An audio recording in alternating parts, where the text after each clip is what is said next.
Welcome to the Two Money Guys podcast. I am the middle-aged money man, Robert Rio, along with your money geek, Michael Dinich, and we have an incredible show for you this week.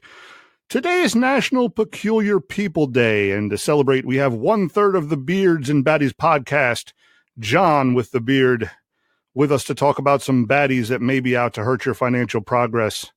Those baddies may also be a little peculiar. Who knows? We'll have to wait and see. But first, let's roll that intro.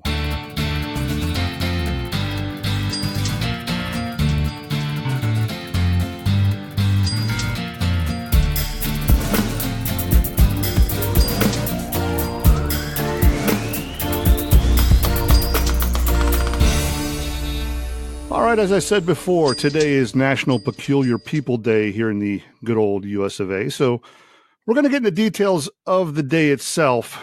But, Michael, you know who are not peculiar at all? Who's that? The incredible people at the JRC Insurance Group. Oh, yeah, love those guys. JRC works with over 50 top-rated insurance companies to match their clients with the most affordable life insurance options available. And those guys are working harder than anyone to get you the coverage you need and deserve for the price that suits your budget. So what you need to do on this Peculiar People Day is talk to those not peculiar people at JRC Insurance Group by calling 866-790-6494 or go to jrcinsurancegroup.com for your free, no-obligation quote.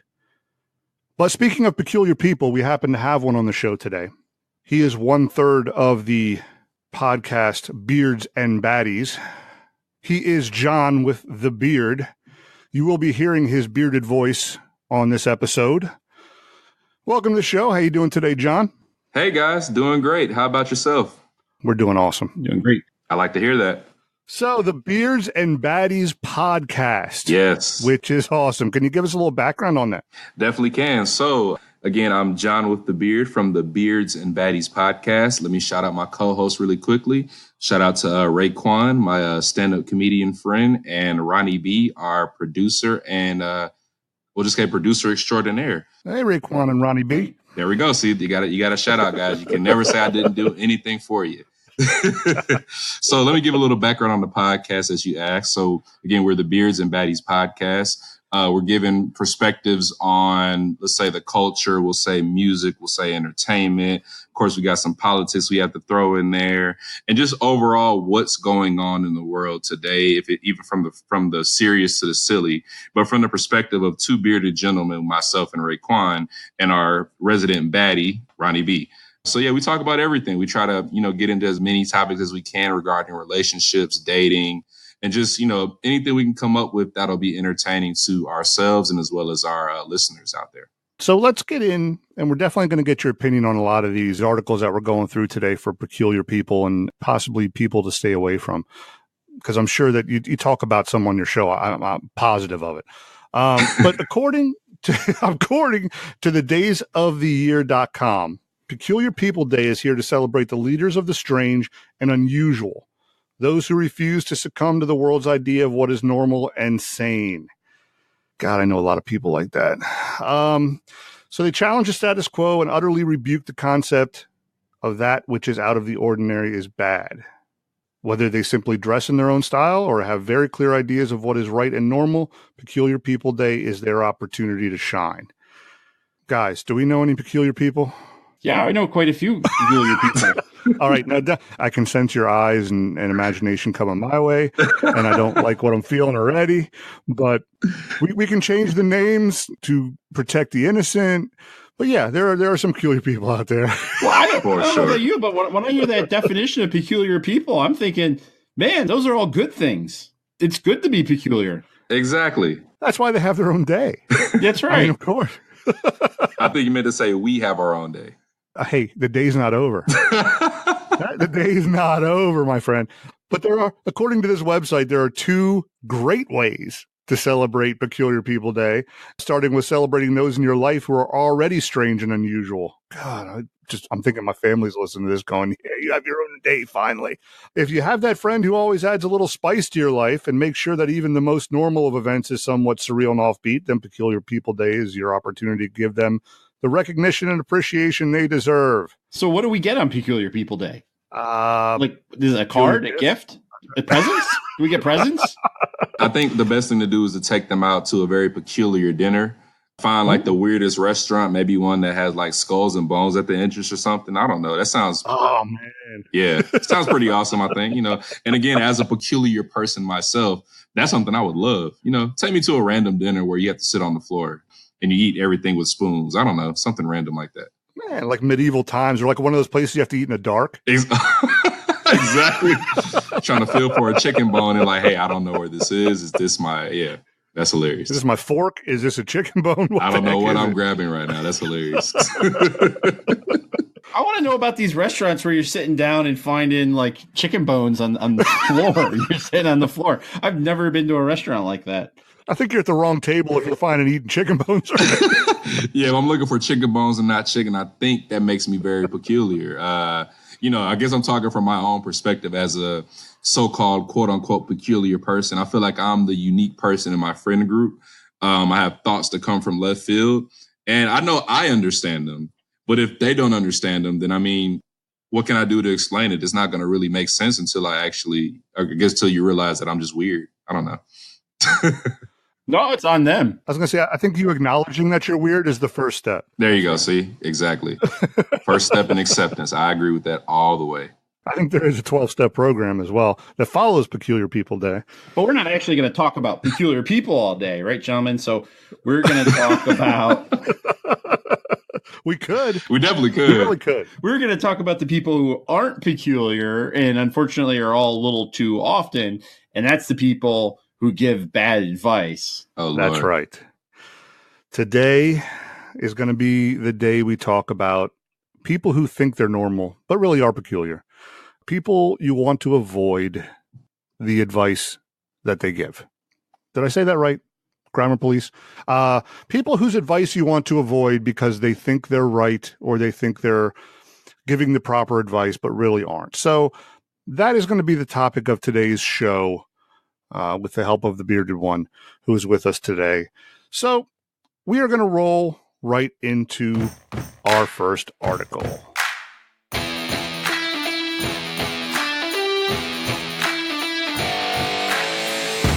Today's first article is by Reese Robertson and is published on artplusmarketing.com. It is entitled, Why You Should Be Incredibly Careful About Whom You Take Advice From. He starts the article out by saying that people like to freely give away advice because it feels incredibly good knowing you can help. But quite frankly, most people's advice is rubbish and not worth taking. That's my kind of writer right there. He also goes on to say the Dunning-Kruger effect is in play here. And the Dunning-Kruger effect states that people who don't have a lot of knowledge think they know far more than they actually do. And the rule in that is that the less competent persons will overestimate themselves to think they know more than they do, while people containing actual knowledge have a tendency to underestimate their abilities. And there was an actual study that was done to come up with this Dunning-Kruger effect, where participants who scored in the 12th percentile on tests of, certain attributes largely overestimated themselves, thinking they would score in the 62nd percentile. Well, it went the other way, where people who would think they did worse actually scored better. What do you guys think? Do you think that, especially being in the blogging world or being in the podcasting world, that where there's just, it's a dime a dozen, scene out there, that a lot of these people are just kind of throwing their 2 cents in without even really knowing what's going on or having any kind of experience in this? Yeah, so I can just tell you from what I've seen, let's just say, there's those YouTube ads, and then they're like maybe 5 minutes long. And of course, you have like 5 seconds to skip the ad. And there's a guy talking about, hey, this is what I've done to make this amount of money. And he's walking around his gigantic mansion. That's somebody I would listen to. But let's flip the coin, right? If there's somebody talking about that, and maybe they're probably doing audio for reasons that we probably can recognize, and they're saying, hey, if you give me $500, I can flip your money and I can show you how to do this, that, and the other. But they live right next door to me, and I live in a 1-bedroom shack. Am I really going to listen to that person? That might not be the best person to take advice from, Yeah, there's an old saying that you should only take advice from people who are where you want to be in 5 years. Right. So if you kind of look at people and you say, look at them and look at their situation, if that's not the life you'd want for yourself, You shouldn't be taking advice from those people. Well, I'm going to counter. I'm not really going to counter. I'm going to counter that and say, who says that that's their mansion? But it could be. Now, what he says here is that these people are armchair experts, in quotes, who get their information from YouTube videos, and they have no skin in the game. So what he says is, if you want good advice, take it from experts who practice what they preach, not some theorist with no skin in the game. And that I definitely believe. That's what you're getting at there is, why would I take advice from somebody who is living in the same kind of house I'm living in, or not, or who's, when it comes to personal finance, who has less invested or less in the bank than I do, when that's not the way I want to live. And I completely agree with you, and I completely agree with Reese. If you're going to take advice, take it from somebody who's living the life, who's walking it, who's walking the talk. Yeah, that makes the most sense to me. I mean, the armchair experts, I think if you watch sports, I think we're all considered armchair experts. Oh yeah, I would have passed it over to the guy on the left. Oh yeah, I would have ran it for a touchdown. I can run 50 yards like it's nothing. I guess case in point, LeVar Ball, right? I could have beat Michael Jordan. It's no big deal. Do we really know if we could beat him? No, but with the experience that Michael Jordan has and compared to LeVar Ball's experience, we kind of just can estimate and simulate who will win that game, even if Jordan is 50. Come on now. Like he's Michael Jordan, Absolutely. There are Michael Jordans out there in every game, be it basketball, be it personal finance, be it music, be it whatever. You all have your Michael Jordans. Who would you rather learn from, your Michael Jordans or some high school kid playing basketball that hasn't even proven himself yet?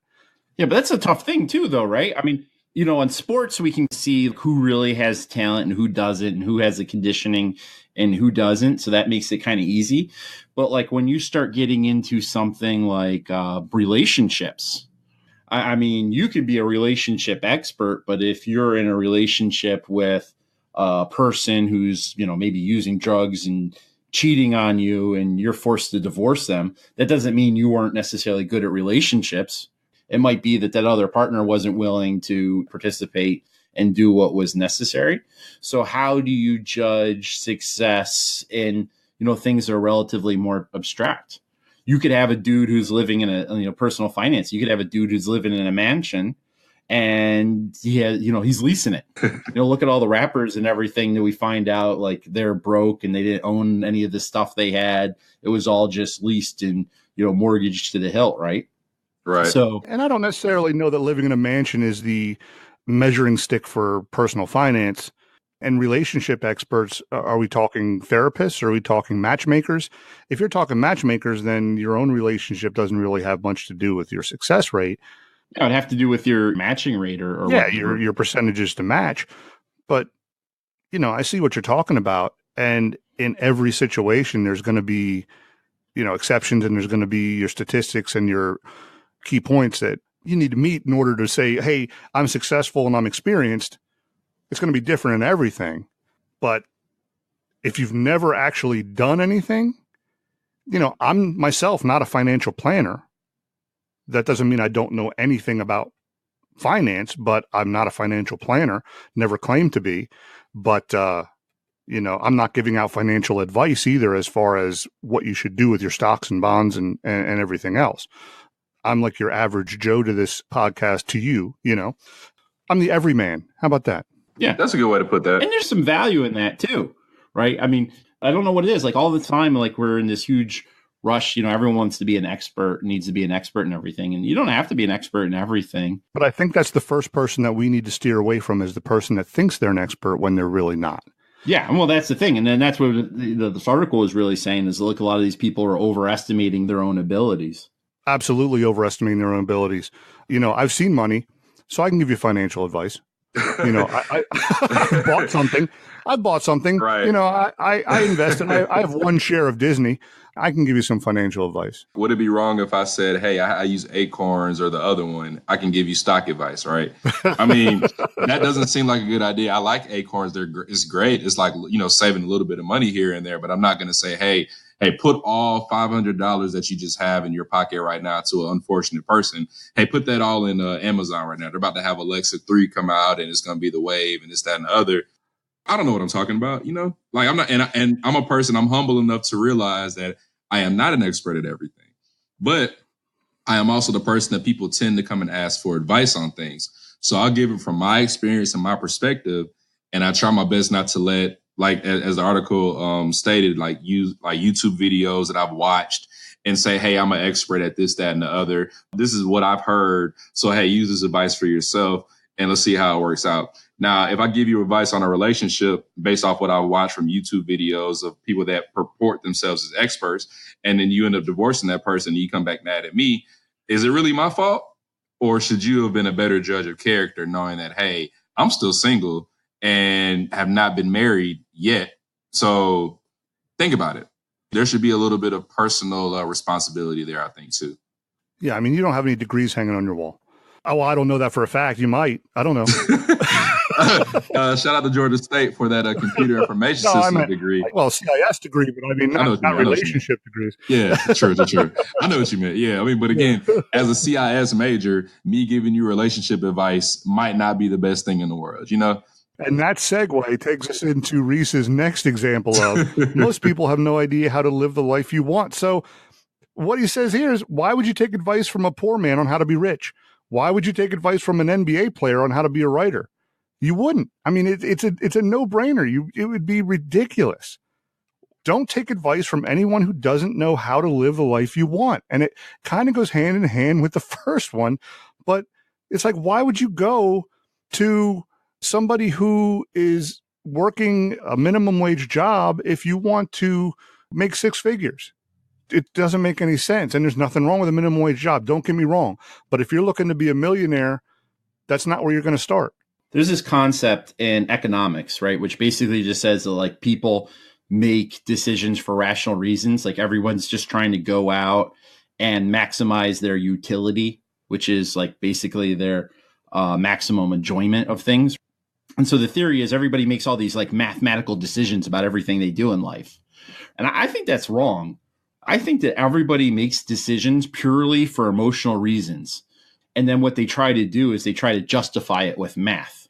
I remember when I was getting finished with college, I had this friend who left college and he went to go work in New York City, and he fell in love with his first love, which was a Porsche 911 Carrera. And he figured out that if he like brown bagged lunch every single day, he would be able to buy this Porsche.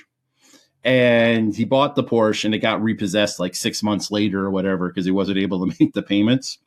Wow. But he did all this math and everything to justify why he felt he could buy that car. So I think people just make things for emotional reasons. Like, I want this, and then they justify it with the math. So do you think people just go around to like their social network, like their friends and everything, and they just ask everybody? They're really not looking for advice. They're just looking for confirmation for whatever decision they wanted to make anyway. Absolutely. I fully agree with that. I mean, they're looking for that one person to say, yeah, it's okay. Yeah, go for it. Put all your money in a penny stock. I think that's a great idea. And they're like, no, yep, I do too. You're right. It doesn't matter. 9 other people told him it was stupid. Absolutely. I mean, your friend with the Porsche, I mean, absolutely. It's all he was looking for is one person to go, yeah, I think that's a great idea. Yeah, he probably found the one dude that said it. Yeah. No, you could afford that if you just don't eat forever. Yeah. You know, I mean, yeah, there's probably somebody out there that told him that. Right. Yeah, ramen noodles is all you need. And that justifies it. I think, and it's crazy because like you said, like referring to social media, those social networks, we just had an episode talking about social media commentary, right? How folks are extremely bold on some of these celebrities' pages, or maybe somebody that accidentally went viral, and they're talking a lot of mess about these persons or these specific people.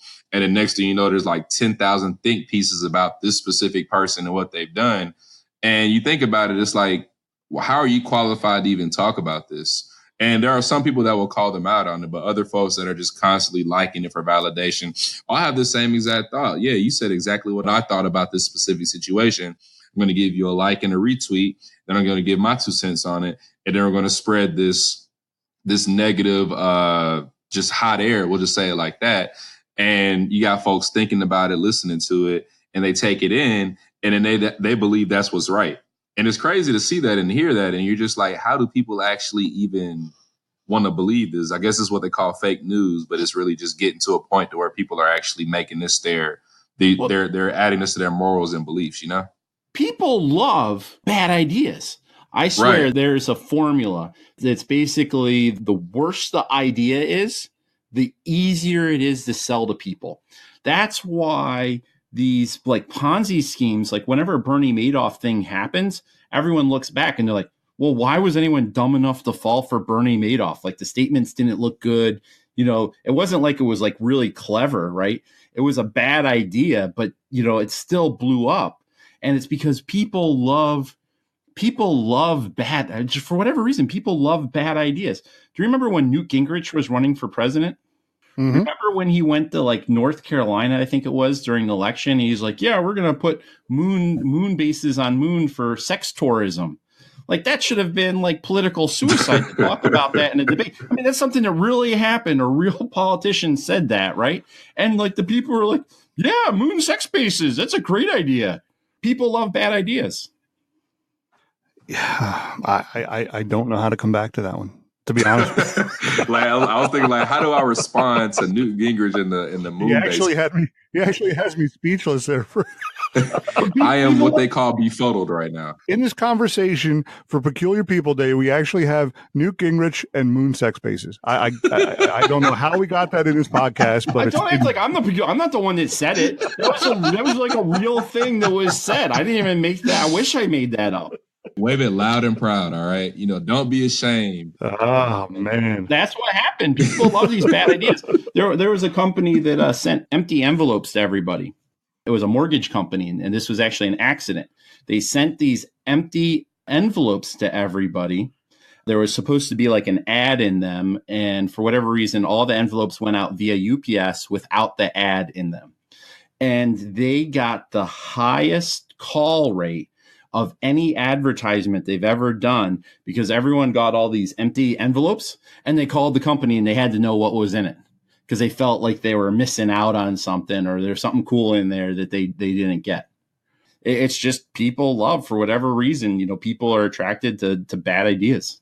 Oh, it is. It's just something different, something bad, something I need what I don't know that I should have had. You know, I need, it's like, I need that thing that I might have wanted, you know, it's just. Well, they call that FOMO, right? The fear of missing out. Like people are like, oh yeah, if I don't buy this hot tech stock or whatever, the Amazon now or whatever, I'm going to miss out and I'm not going to be cool like the people that got in at the ground floor of Twitter or the people that got in the ground floor of Snapchat or whatever.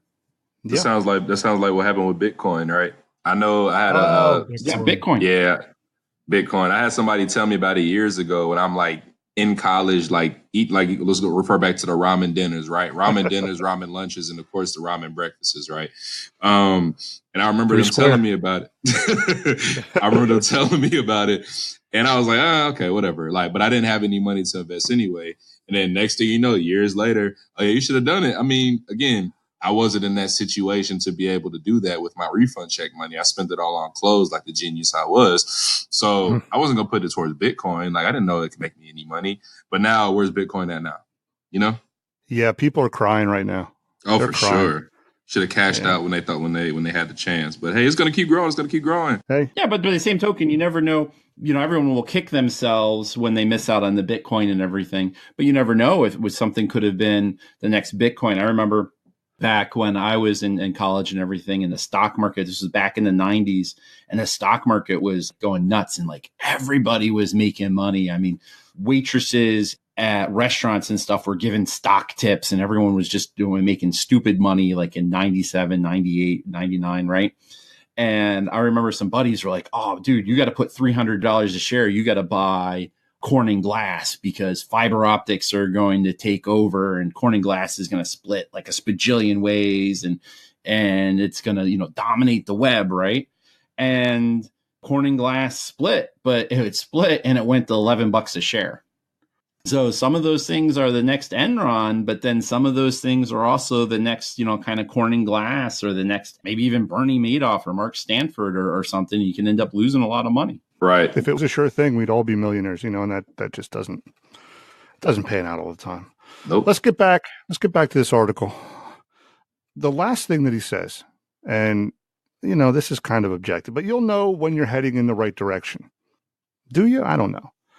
He says it's when you take ownership and begin to align your everyday actions with your ideal life that your direction becomes clear and you can focus on doing the working that matters without question. So taking advice from just anyone won't cut it anymore. You'll begin to seek out advice from the most extraordinary people in your field, and you'll know you're heading in the right direction. So once you're done with the first two, you figure out who you should not take advice from.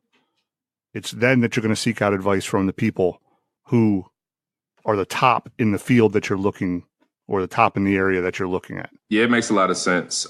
As an IT professional, me listening to LeBron talk about how he got where he got, no, of course, I love LeBron. He's a great guy, great player, but he shouldn't be the person I should be listening to, right? And not saying that what he tells me and the gems that he drops might not help me be successful in life. I mean, they probably could help me in other ways if I do apply it to where the life I'm trying to get to. But again, I'm not making $80 to $100 million every, for a couple of seasons playing basketball, right? I have to get my money in a different way. So maybe I should look at somebody that's actually in that field that I'm in. Okay, how'd you become like the leader of Silicon Valley? How'd you become the top of this specific field or just this specific vocation? What can I do to get there? What steps did you take to get there? And if I'm following those steps, and maybe not to the T, but just again, applying it to where I'm at in life, maybe he's on step 25 and I'm on step 1 or 2, right? Now, if I can make it to step 3 and things are working positively in the way that they need to work, then again, I might be heading in the right direction. And it's hard to, like you said, it's hard to figure out if you really know that or not. But I think if it feels right, I'm a person that kind of operates off of feelings and just vibes and stuff like that. But if it feels right, then I feel like I might be going in the right direction until maybe something hits me in the face and says, hey, make this left turn instead of making this right. Absolutely. Your idols and your mentors should really be people in the same zone that you're in. I mean, it's not bad to have, if you're in IT, I'm in IT myself. So, if you're in IT, yeah, okay, it's fine to look at LeBron and go, his work ethic's great. He's a great person. This is what he did. He works hard. He practices hard, and that's great as a person. But the details of that don't necessarily fit my area of expertise or my skill set.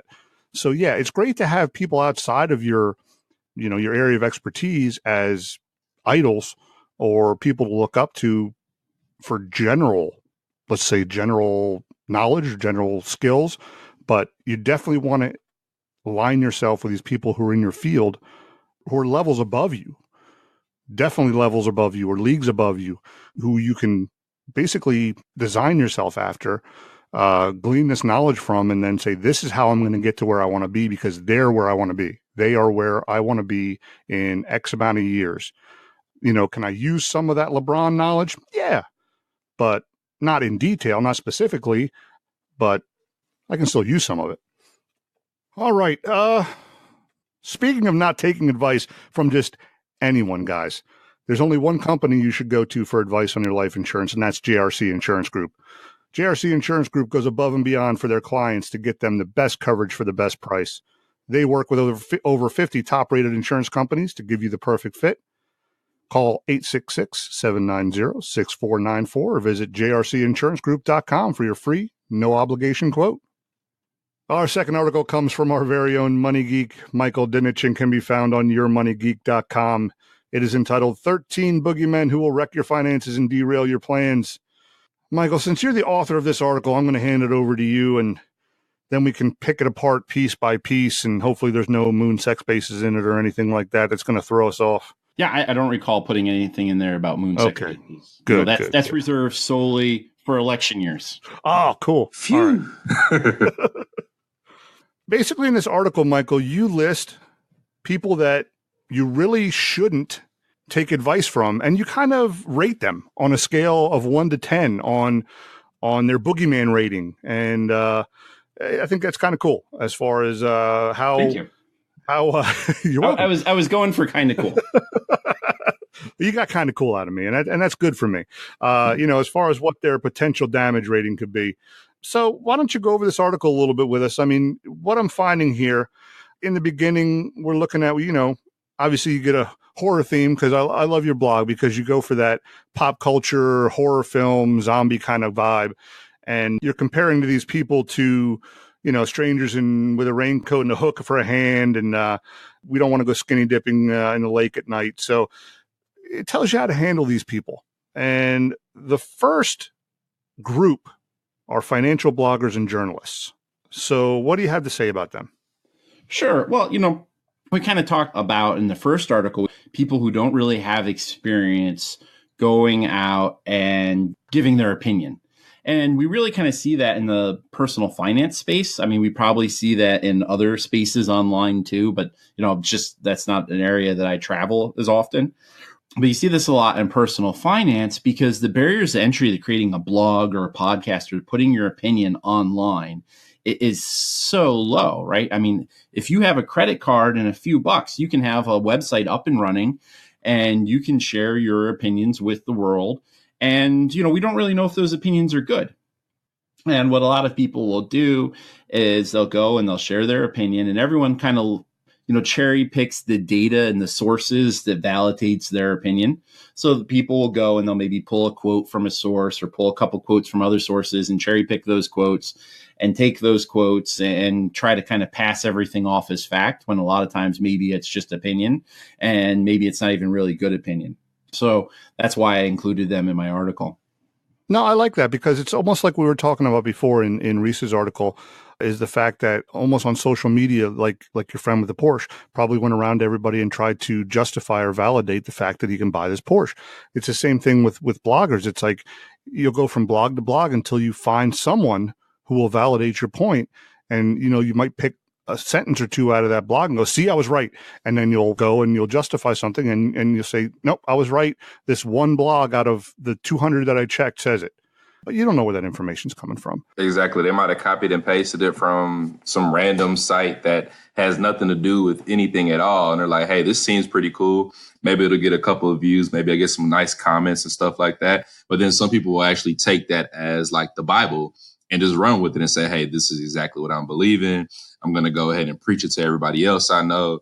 And then there's more people realizing and taking in this mess that's not even real. It's a crazy world how that actually happens. Yeah. And there's this whole kind of Wikipediaization of content and information. And there's this theory, right, where there's this groupthink element to working on content. And if everybody contributes to, the source of content, like on a Wikipedia page, then the content will end up being more real and it'll be a quality content because everybody has the ability to kind of work on it. But the problem with that kind of mentality, that kind of groupthink mentality, is the people that profit the most from a particular type of opinion have an incentive to manipulate that content. And then the people that don't really profit from it don't really have as much incentive to contribute towards that content. So that's why you might see something, actually like Wikipedia pages and things about really profitable topics and everything. You might see that there's actually a lot of abuse and a lot of spam out there regarding those, contents. If you ever use the website Reddit kind of works like this too, right? Where if you disagree with the prevailing wisdom on Reddit, they kind of run you off the site. And so you don't really ever get to counterpoint the information on, some of those websites like that. And then the social proof element of something might make people that are just stumbling onto the site to think, well, this is the prevailing opinion and this must be correct. Right. With Reddit, I love Reddit. You get downvoted into like just the worst possible place. And you're like, hey, I went from having all these people liking me and now I have 10,000 downvotes. Wow. And then you're not on their front page anymore. And based off of what you tried to present. And like you said, if you disagree with the main, would you call that meta, I guess? If you disagree with just the main ideas of the folks that are primarily on the site, they're, like you said, they're going to run you off and you're sitting there wondering, hey, I thought that this was free and open for me to say what I want. No, it's not. No, and Reddit users particularly, and I'm a big fan of Reddit. I like Reddit, but Reddit users are really highly influenced by the amount of upvotes in the comments. So if a post goes on online and it starts getting a couple negative comments, and everybody just piles in on that negativity, and so people on Reddit are really influenced by a few influencers. We see this on social media, and we saw this with like the elections and everything. I don't want to get political and everything on this, but we just see that people start sharing this information, and everyone starts kind of grasping onto it, whether right or wrong, and it just goes viral, whether good or bad, sometimes on social media. Right. Let me tell you a quote that I always hear from the radio personality, Charlemagne the God. He always says, nobody wants to hear the truth if the lie is more entertaining. Right. So if somebody, let's say we're talking about a specific candidate, and we find out that this specific candidate had a rendezvous with somebody, like just a wild person, right? Maybe he went to Vegas and he had a party, and this happened and that happened, and it's all lies. And he was actually at home with his wife baking cookies with his kids, right? Doing some really wholesome stuff. Nobody's going to care about that. It's like, man, bump them cookies. Like, I want to hear about what he did in Vegas. I want to hear about this and that and the other. And it's all fake. But again, somebody will report the lie and keep making it roll like a snowball until it gets bigger and bigger. And then, what can you do at that point? They just made this whole life up for you. And you're sitting there at home trying to be a wholesome father or mother. And it's just not working out for you, Yeah, and it happens. We've seen that quite a bit. We see that quite a bit with information. And speaking of that, your next group, I guess, are journalists. I really agree with you on this. Journalists, we believe, or we should believe, are completely unbiased. And we all know that that's not the case. I'm sure there are some unbiased journalists out there, but for the most part, a lot of journalists, from my experience or my background, do have an agenda, at least mainstream journalism. Local city, I don't know about that. They might have their own agenda, but when you talk about mainstream journalism and mainstream news networks, there's usually some kind of agenda going on there. They need to appease somebody in some manner. So what's your take on this? Let's go to Jon with the Beard. Do you think the mainstream news outlets are going to give it to you straight, or do you think they are kind of they have their ulterior motives? Man, I don't know who to believe anymore. It's funny because, there's one station that folks will go ahead and say, hey, they're reporting fake news, this, that, and the other. But then you go to another station, and that other station is also doing the same thing, just from two different sides, right? So you'll find the truth somewhere in the middle of all the stuff that you hear, but you can't fully go and believe everything that you hear from these news outlets, right? Like I talk to my family every now and then, right? I'm sorry, that sounds bad. Like I don't love them. I love my family. Let me clear that up. But I talk to my family about different things like that are happening in the news, and they might hear it on a specific station. I don't want to call them out by name, and they just run with it and say, "Hey, I heard this about this. This person was saying this. They seem very, very reliable." And I'm sitting there like, well, I did my own personal research and I found out that was a lie. So then I have to go ahead and kind of tell them, hey, well, this is why this is not true. Just because you heard it on one of these stations or you heard it on a radio station somewhere doesn't mean that it's necessarily always the truth. But again, folks will just take that and run with it just because this is what they're used to seeing. And especially if they're older, right? Because they used to trust the news because that was your one source for everything. But now we have, let's say Reddit, we have Twitter, we have Instagram, we have Facebook that might be given a little bit more truth than these actual news outlets that are supposed to be our go-to for correct information. Yeah. And I think one thing a lot of people don't realize about journalists is most of these journalists, they're not employees of the firm. So they're not like, I think people picture like the old like Clark Kent kind of journalist where he has a desk, he has a job and a salary from the firm and he gets sent out to write stories, right? Most of these journalists are freelancers. And so they got to pitch these stories and sell. They have this salesman element to it, right? They got to pitch these stories and get these stories sold to these, news organizations to run their story. So they have to sell that story and they have to get something that's going to go viral, that's going to be popular. So it benefits them to include maybe like a little bit of sensationalism, They have to make those stories kind of sexy. And I think that the journalistic process kind of loses something because of that, because there's pieces that are getting written, to be sold. And then also because these people are freelancers, they also have other jobs and stuff. So they have an effort, they want to maybe promote what other product they're having, or, financial journalism. They might want to link back or hope people are going to come back to their blog or to their, workshop or something that they're selling, or buy their book that they're selling. The information's certainly not 100% altruistic. They have this motive there that sometimes skews the results. Right, because who wants a regular moon base when you can have a moon sex base, Think about it. Like, I had to bring it back. I'm never going to live that down. That's the last that is our new show motto. This is why I promise readers, our listeners of the podcast, this is the last time I quote Newt Gingrich in a podcast. Heard on moon sex bases all over the universe. Exactly. So looking down the article then, Michael, we have coworkers. I know we all probably have coworkers that offer advice. Mine really don't. I mean, it's weird. I work in an open office environment, but really I have my headset on all day. I don't really talk to many people, but I'm sure that we all have coworkers at one time or another who try to give you advice on finances or just life in general. I know you probably don't have enough coworkers to give you advice. What do you think, John? I mean, I'm going to ask Michael's opinion too, but I don't know that he wants to give his because I think he's pretty secluded at work.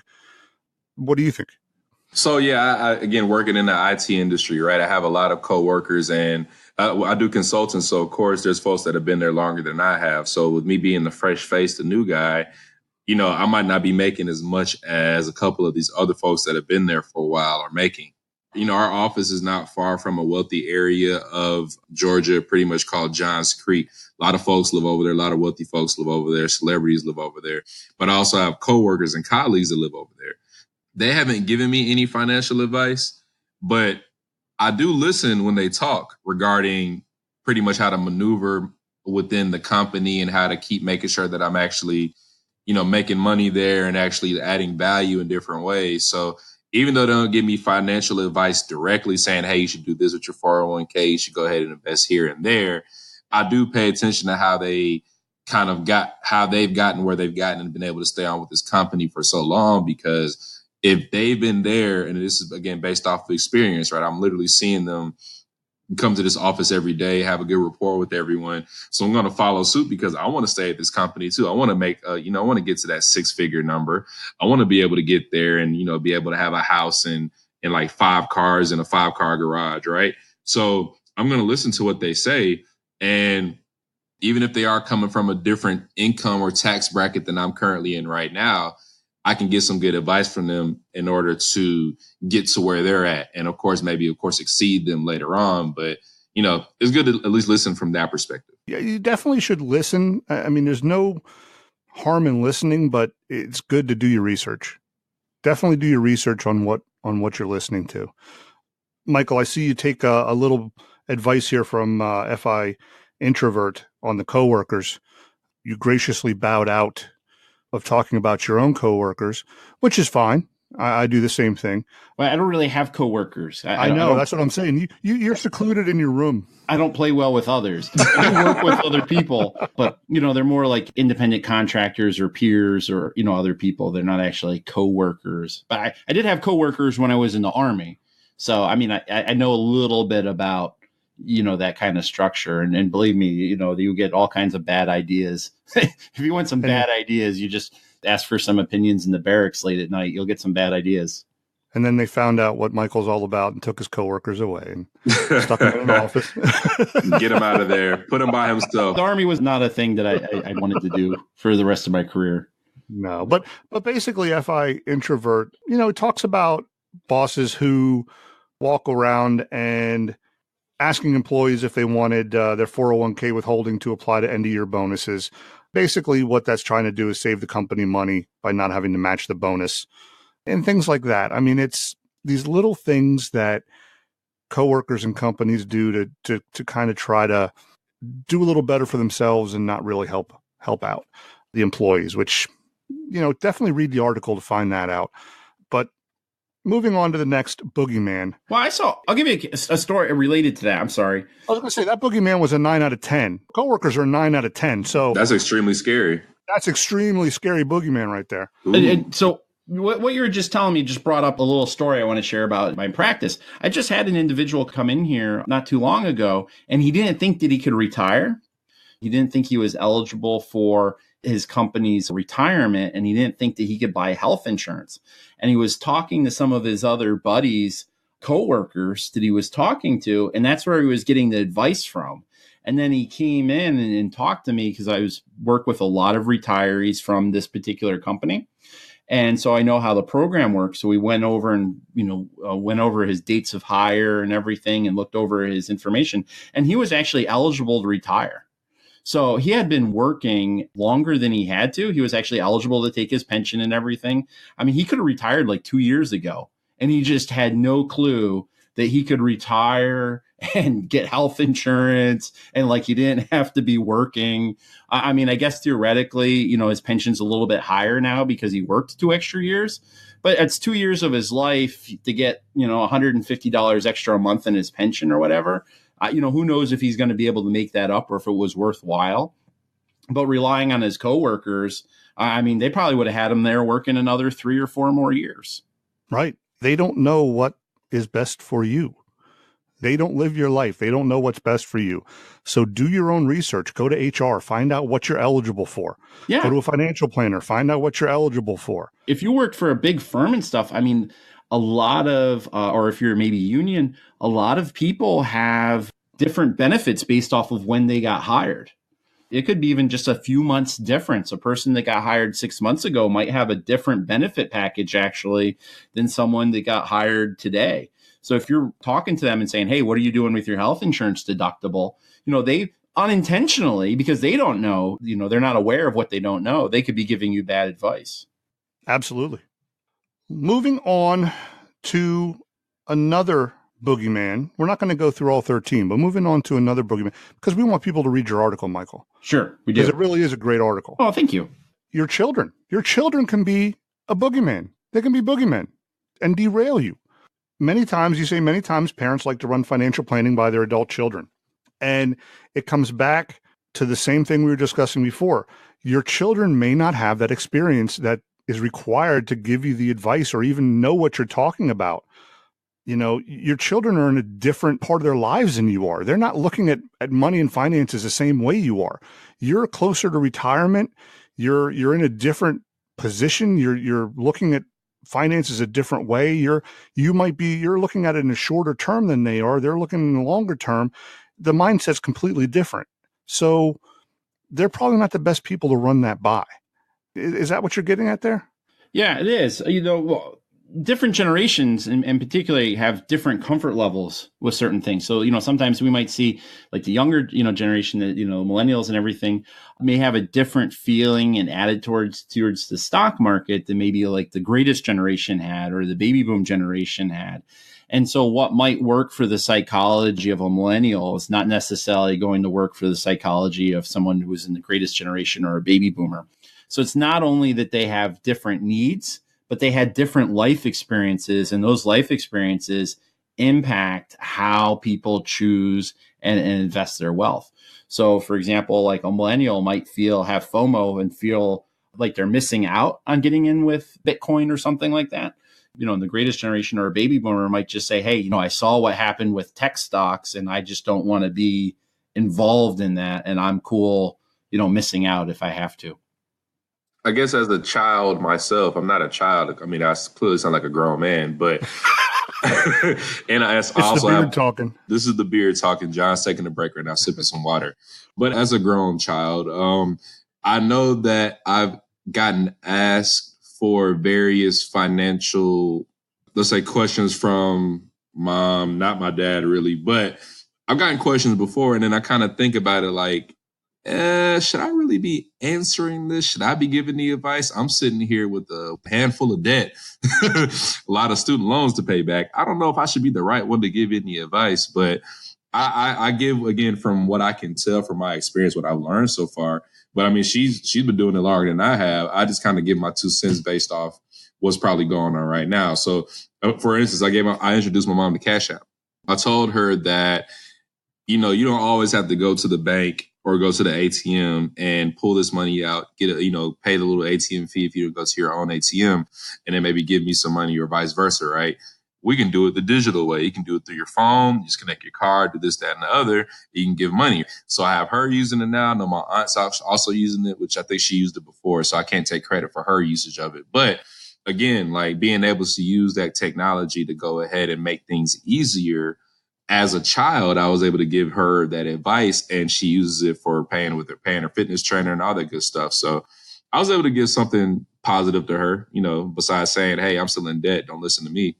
Yeah, and that's good advice. And then that is something good that, parents can kind of learn from their children, especially if there's an unfamiliarity with some of these apps and technology, because, some of them are pretty cool. Some of the rewards apps, some of the payment apps and everything are awesome. Right now, I just need to get her on my Acorns app, and then I can get that referral fee. So working on that. It's all about referral fees. Yeah, all about referral fees. Another boogeyman, and Michael and I our wives aren't listening to this. I don't know if you're married, John, but our wives aren't listening to this. Is your significant other? I'm not going to tell you the rating on this, but it's pretty high. So, honey, if you're listening, you're not a boogeyman. You're okay. I love you. Basically, if you're not on the same page financially with your significant other, I mean, that's bad news. It's bad news 6 ways to Sunday. I mean, there's no way around it. If you and your significant other are not on the same page financially, you're doomed. You're doomed from the start. You need to have a common goal. You need to have a common mindset.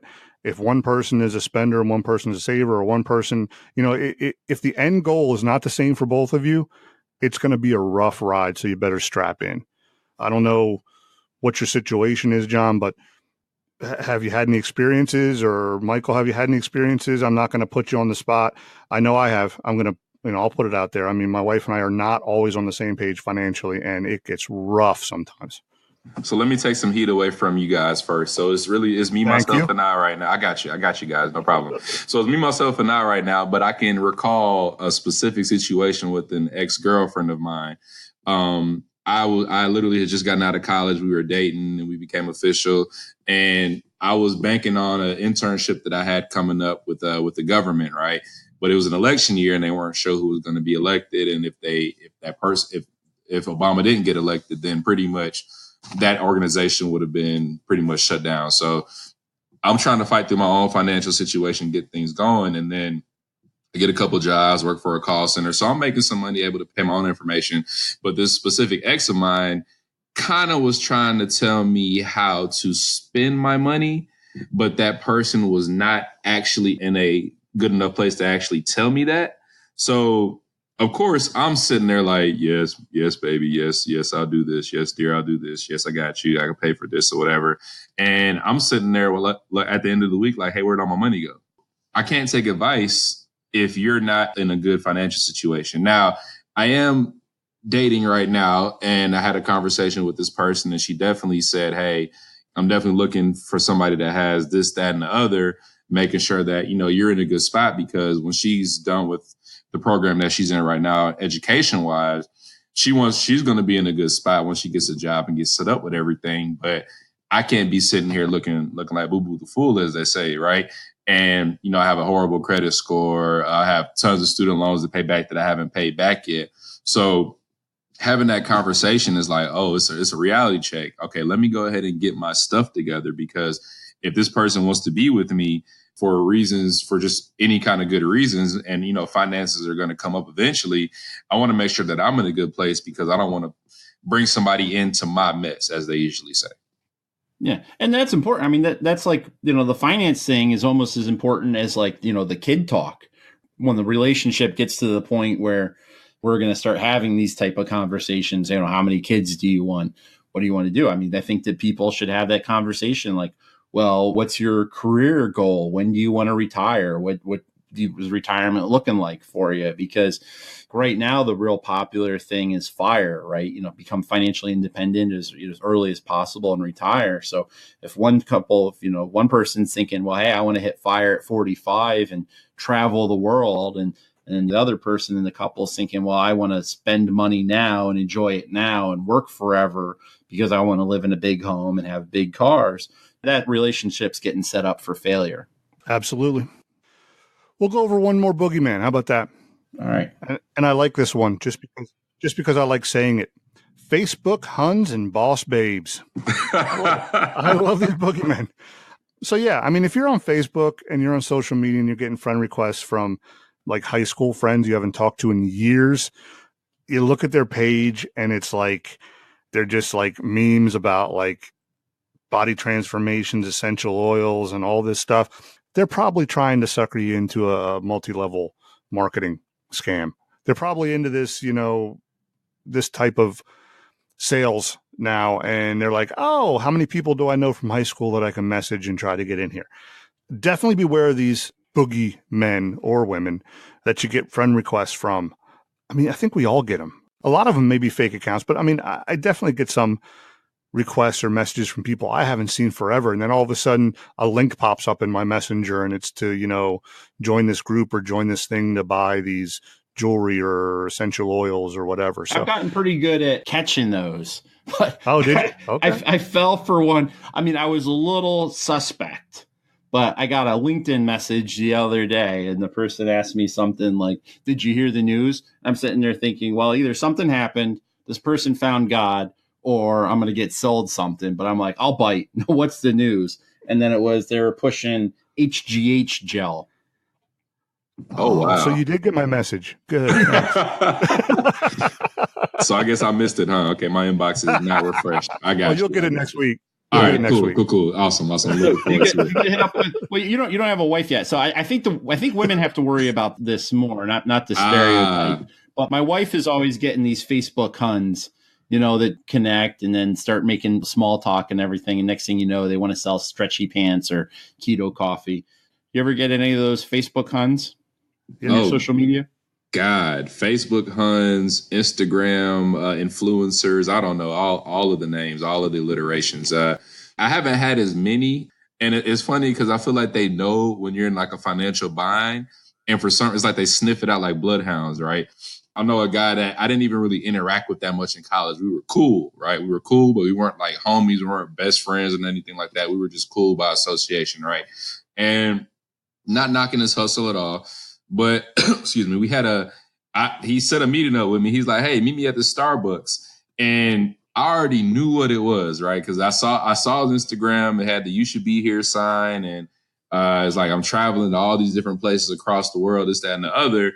And then I go to the meeting and already with the head on my shoulders thinking like, this is not going to be this is exactly what I think it is, right? And of course, he buys the, I don't drink coffee, but he buys the tea or the juice, whatever I got that day. Pulls the laptop out. We're talking. And I'm just already like out of it already after the first like 10 minutes. Cause I know where this is going. I got to put some money in for something to get some money out. I can travel all over the place. I have to go to these seminars and like random, like let's say Middletown, Kentucky. I just made that up. I don't even know that's a real city in Kentucky, but you keep getting these messages and keep going through this whole process. And I'm just like, this is not what I'm here for. Right. I need a stable job where I can actually get some money. So if I do want to invest in that later on and maybe get somebody else in this Ponzi scheme, I'm down for it. But don't get me when I'm actually like not ready to invest and kind of go through that whole process. So yeah, it's definitely happened. And I try to block them now. But that's what they do. They prey on. That's why they're a risk. They prey on people, when they're vulnerable and they're like, hey, don't you want to be your own boss? Don't you want to exactly take control of your finances? Don't you want to drink milkshakes like me, right? And then, next thing you know, they're sucking you into their multi-level, marketing scam or whatever it is. See, my version of BYOB is nothing like be your own boss. So I think I'd probably go in a whole different direction than that. And if we were talking about that, that's perfectly fine. I'll show up. I'll be there with my own bottle. So, Yeah.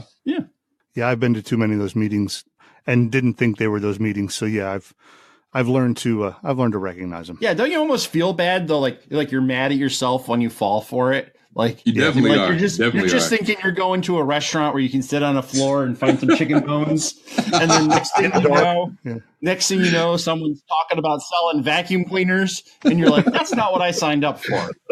And then, of course, if you go to that second meeting, the first meeting is the vacuum cleaners, and then the second meeting is free trips to the moon sex base on the moon. So, that's right. That's right. We have gone too far. All right, this article discussion is over. Well, let's move on to the takeaways. So today we learned that it is National Peculiar People Day, and I think I have two of them sitting right here with me. But if you're not celebrating National Peculiar People Day, we also learned about people you should avoid taking advice from, especially financially. Definitely check out the article by Reese Robertson on artplusmarketing.com. Also check out Michael's article on yourmoneygeek.com. And basically what we learned here today is do not take advice from armchair experts. Take advice from people who have lived a life. Take advice from people who are in the field you're looking to go into or you're in, but looking to advance in. Take advice from people who walk what they talk. It's common sense. It really is. Don't listen to coworkers that really don't know what's going on with your life or what's best for you. Do your research. Find out what exactly it is that you want, what exactly it is that you're eligible for, or what exactly it is that you are able to do or not able to do, what exactly it is that you need to do in order to advance. Do your own research and find people that are trustworthy and people that are educated and people that are certified in what you're looking to gain expertise in. What do you think, guys? I think I've learned a lot today. I definitely feel like taking advice from those armchair experts is not the best thing. I mean, even if it's sports and I'm the armchair expert myself, I'll give advice because I can definitely do that as a imaginary basketball superstar. But for the folks that do not have that experience and are not able to give me the information that'll apply to my life and where I currently am, I can't give them any attention, right? I need to listen to the folks that actually are doing what I'm doing in my field and are prosperous, and they have an actual set blueprint that I can follow. Absolutely. And we want to definitely thank Jon With The Beard for coming on today. Definitely listen to his podcast along with Raekwon and Ronnie B. Beards and Baddies. Beards and Baddies. I was going to say that. I wanted to make sure I got Ronnie's name right. Hey, she definitely appreciates it. Beards. She does a lot of work over there from what you tell me. For sure. Beards and Baddies. Definitely check that podcast out. Get all of your current events and pop culture going over there. All the links in the show notes. And it was great having you on today. Hey, I appreciate it, guys. Thanks for having me on. Oh, you're welcome. Thank you. That does it for this week's episode of Two Money Guys. Be sure to check us out at twomoneyguys.com. Leave your reviews and comments, and we will catch you next week. We again want to thank our awesome sponsor, JRC Insurance Group. JRC works with over 50 top-rated insurance companies to match their clients with the most affordable life insurance options available. It has never been easier or more convenient to get the life insurance you want and need.